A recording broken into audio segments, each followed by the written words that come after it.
వాళ్ళు ఎవరో పనిష్మెంట్ ఇవ్వదలుచుకున్నావా నువ్వు చెప్పాల్సి ఎక్కడ ఉన్నది. తప్పించుకుంటా అనుకుంటున్నావు, తప్పించుకోలేవు, గుర్తుపెట్టుకోండి. మీ అంచర్లు అంటారు ఈటెల బీజేపీ రాష్ట్ర అధ్యక్షుడు కాకుండా ఉండేందుకోసం ఈ కమిషన్ తోటి ఈటెల అయిందని పిలిపించారని చెప్పి. మా పార్టీకి అంత బలహీనంగా ఉండదు భరత్. నేను గంత బలహీనంగా లేను, మా పార్టీ కూడా గంత బలహీనంగా ఉండదు. అయితే నేను గంత పవర్ మాంగని కాదు భరత్ గారు, నీకు తెలుసు.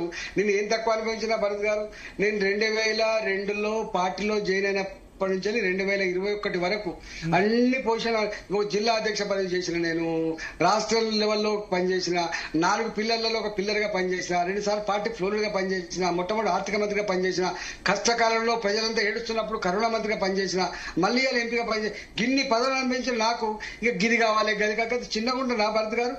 ప్రజలు నిజంగా అవకాశం ఇస్తే, పార్టీ నిజంగా అవకాశం ఇస్తే అయినా పనిచేస్తా నేను సైనికుల్లాగా. గంత పవర్ మాంగర్ కాదు భరత్ గారు. నేను ఒక మాట చెప్పిన, నేను ఒక ఎథిక్స్ వాల్యూస్ తో కూడుకున్న వాడిని కదా భరత్ గారు.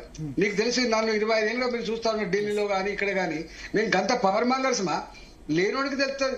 ఇలా ఎమ్మెల్యే కారణం తెలిస్తే ఎమ్మెల్యే కావాలని చెప్పి, మంత్రి కారణం తెలిస్తే అన్ని అనుభవించిన తర్వాత ఉద్యమ సందర్భంలో 2 సార్లు ఆ పార్టీకి ఫ్లో లీడర్ గా చేసిన అనుభవం ఉన్నది.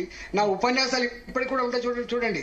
రాజశేఖర్ వర్సెస్ నేను, రోషయ్య వర్సెస్ నేను, కిరణ్ కుమార్ రెడ్డి గారు వర్సెస్ నేను, నా ఎన్ని ఉపన్యాసాలు ఉంటాయి చూడండి. ఇలా తెలంగాణ తల ఎక్కడ పెట్టుకుంటావు రాజేంద్ర అన్నాడు వైఎస్ రాజశేఖర రెడ్డి. ఎక్కడ తల పెట్టుకుంటావు రాజేంద్ర అన్నాడు. రూపాయి కూడా ఇచ్చేది లేదని కిరణ్ కుమార్ రెడ్డి అన్నాడు. ఇవన్నీ అసెంబ్లీలో. భరత్ గారు, నా వయసుకి, నాకున్న 25 ఏళ్లకు, నాకు తెలంగాణ గర్భంలో, తెలంగాణ ప్రజల ఉదయాల్లో దక్కాల్సినంత చోటు దక్కింది భరత్ గారు. టాప్ పోస్ట్ ఉంటుంది కదా, చీఫ్ మినిస్టర్ చేయాలని ఉంటది కదా అన్ని చేసినప్పుడు. అరే మనం అనుకుంటే ఇద్దా భరత్ గారు? నేను అనుకుంటే కాదండి, ప్రజలు అనుకోవాలి.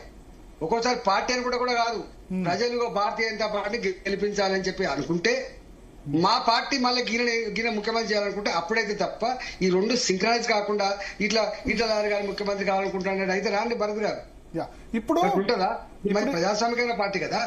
ఇప్పుడు మీ విచారణ అయిన తర్వాత కాంగ్రెస్ అంతా ప్రెస్ కాన్ఫరెన్స్ పెట్టి ఏం చెప్తున్నారంటే, కేసీఆర్ ను డిఫెండ్ చేశారు ఈటెల రాజేందర్, వీళ్ళు ముగ్గురు ఒకటే అనుకున్నారని చెప్పి కొద్దిసేపటి క్రితం నుంచి వాళ్ళ Congress party press conference start అయినాయి. అవగాహన ఉన్నోడు, జ్ఞానం ఉన్నోడు, బిజినెస్ తెలిసినోడు మాట్లాడు, అట్లా మాట్లాడు. వీళ్ళది కాళ్ళ కింద భూమి కదిలిపోతుంది కాబట్టి వీళ్ళన్ని ఎవరు చెప్తుండో, ఎవరు సలహా ఇస్తుండో వీళ్ళు కానీ అన్ని రంగాల్లో విఫలమైంది కాబట్టి, వీళ్ళకు ప్రజాక్షేత్రంలో ఎలిసిపోయింది కాబట్టి, వీళ్ళకి ప్రజల మద్దతు పోతుంది కాబట్టి, పిచ్చి లెక్కలు పిచ్చితనంతో ఇట్లాంటి పిచ్చి పనులు చేస్తుంది తప్ప, మీరు ఎన్ని చేసినా, ఎన్ని కుట్రలు చేసినా, కుతంత్రాలు చేసినా, మీరు గీంకారాలు పెట్టినప్పటికి కూడా మీకు ప్రజాక్షేత్రంలో మద్దతు వచ్చే ప్రసక్తి లేదు, గుర్తుపెట్టుకోండి. మేము 100% భారతీయ జనతా పార్టీ గారి బీఆర్ఎస్ పొందబెట్టాలి, మేము కాంగ్రెస్ పార్టీ కూడా పొందబెట్టాలి. మేము అనుకోవట్లే పొందబెట్టాలని చెప్పి. ప్రజలు ఏమనుకుంటున్నారు? 9.5 సంవత్సరాలు పాలించిన ఈ బీఆర్ఎస్ పార్టీ కావచ్చు, ఇవాళ 18 నెలలుగా పాలిస్తున్న కాంగ్రెస్ పార్టీ కావచ్చు, వీళ్ళ నైజం ఏందో, వీళ్ళ కథ ఏందో మాకు అర్థమైపోయింది కాబట్టి 2 పార్టీల బొంద పెట్టాలి, అది బీజేపీతో మాత్రమే సాధ్యమైందని చెప్పి వాళ్ళు అంటారు కాబట్టి ఒక కర్తవ్యంలో మేము ఉన్నాం భరత్ గారు. బీఆర్ఎస్ మీద ఎందుకు తక్కువ తిడుతున్నారు ఈ మధ్య? ఇద్దరు బాగా బీఆర్ఎస్ తిట్టేవాళ్ళు ఇప్పుడు తిట్టట్లేదని అంటున్నారు.